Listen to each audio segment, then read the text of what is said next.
Hello, everybody, and welcome to Curiosity Corner Live, for real this time. We're going to give everybody a few seconds to log in. Now that we've got over our technical difficulties, the logging back and forth is a bit of a snafu. So we'll wait, give everybody some time. Yeah, my computer said it was working, and then very suddenly it decided not to. Not that I'm blaming the computer for this, but I am 100%. That's what's happening. Anyway, welcome to Curiosity Corner Live. My name is Jared, your friendly science Viking, and I'm a guest engagement specialist here at the Great Lakes Science Center. Now, we are actually reopened to the public. We're closed on Mondays. We are reopened 10 to 5 every day, other than Monday. As long as you come with a mask and as long as you practice proper social distancing. So come down, bring your family, bring your dog. Don't do that. Your dog will not like it here. It's way too loud. Anyway, with all that aside, today we are going to talk about the building of dams. Now, when we think about dams, the first thing that came to my mind was beavers, because beavers build dams. But humans also build them as well. We use them to reroute lakes, to move rivers, to block different water sources, to reroute different water sources. There's a lot of different uses. So if I do this right, oh, all right, okay. Let me get in a little fight with this real quick. That'll work. No? All right. Come on. I'm so sorry. Oh, cool. All right. So here we have a bunch of different dams. Now, they all share very similar qualities in that, first off, they're gigantic, but second and more importantly, their structural design. A lot of these are very similar. As we can see, based on this dam, and this one here, they have a very curved design. Now, this curve is meant to displace some of the pressure that builds up with all of this water being backed behind those dams. All right, hopefully that worked. Otherwise, that was super awkward for everybody. But now, we're going to move on to a little experiment that you can do at home to show our dams in action. All you need for this little experiment is something to take the place of your reservoir, your lake bed, and then something to be used as your dam. In this case, it's a piece of paper. So I'm going to take some tape. And we're going to tape down. There we go. And I'm going to tape this somewhere in the general middle area. We'll try to keep our piece of paper, for this example, as straight as possible. Let me see. I can't see if you can see. There we go. Hopefully that works. I honestly can't tell. But here I have a big old bag of sand. So I'm going to pour this sand into my lake bed, and we're going to see just how long it takes for the dam to break.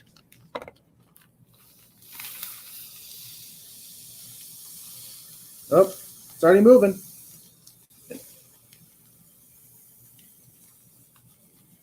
Oh, there it goes. Oh, all right.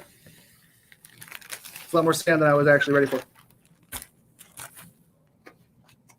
So as we can see from our little example here,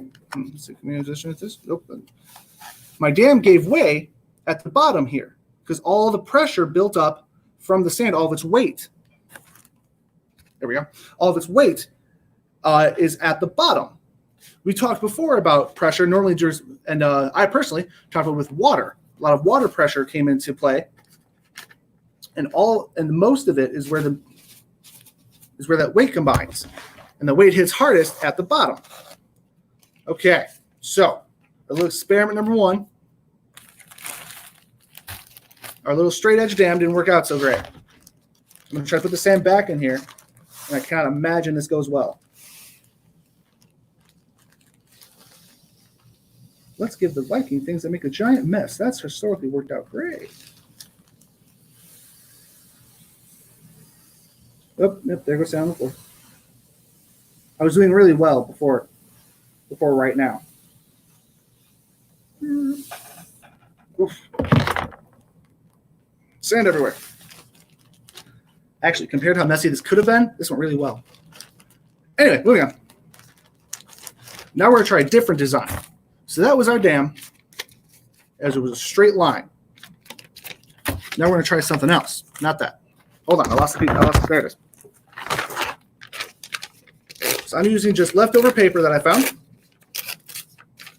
and apparently making it angry.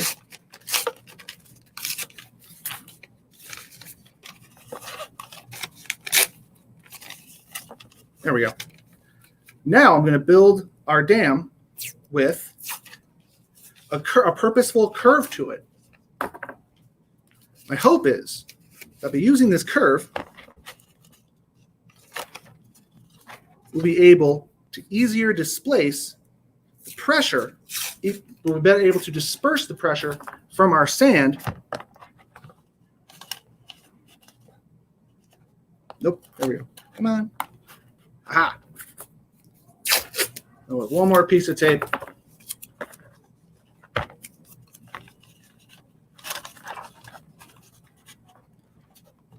There we go. So now we have a curved design. There's some sand in here. So I'm hoping that the curve will allow our dam to eat up more of the pressure so we get more of the sand in before I drop it everywhere, before our dam gives way. Look at that.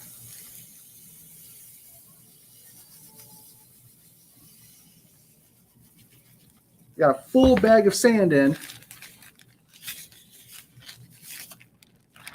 This thing is completely full. And the only reason that we have some sand that slipped out on the side over here, see if I can show you. There we go. Oh. Then, of course, all the pressure, all that built up sand came and pushed it all down. But the curve design allowed more of the weight to be dispersed throughout the dam, and so it was able to hold a lot more weight. All right, that brings us to our design challenge of the day. And as you may have already guessed, our design challenge is to build your own dam. You don't have to use Tupperware. You don't have to use paper. You can, absolutely. You can use whatever you want in order to stop whatever you want. Maybe you can try to block off the bathtub and see if you can manage to keep any water from going to the other side. You might want to have an adult supervision before you try that particular task. Probably should have thought that before I suggested it. But anyway, put it. Oh, I got sand on the computer. Why does anyone let me do anything? Going to clean that later. Anyway, whatever you decide to do, make sure, if you post it, please do. Post on social media. Tag us with the hashtag, I didn't know my radio was still on, I'm so sorry. With the hashtag StayCuriousCLE. We'd love to see whatever you come up with. So much sand on the keyboard. Jason's going to kill me. Anyway, that's our show for today. Thank you so much for joining me. Thank you for sticking through the less than fun technical issues. Come back tomorrow, and my buddy Joy will tell you all about computer code, specifically binary and hexadecimal. So if you like coding, tomorrow's the day for you. All right. Thank you so much for joining me. Until next time, have fun, be safe, and as always, stay curious.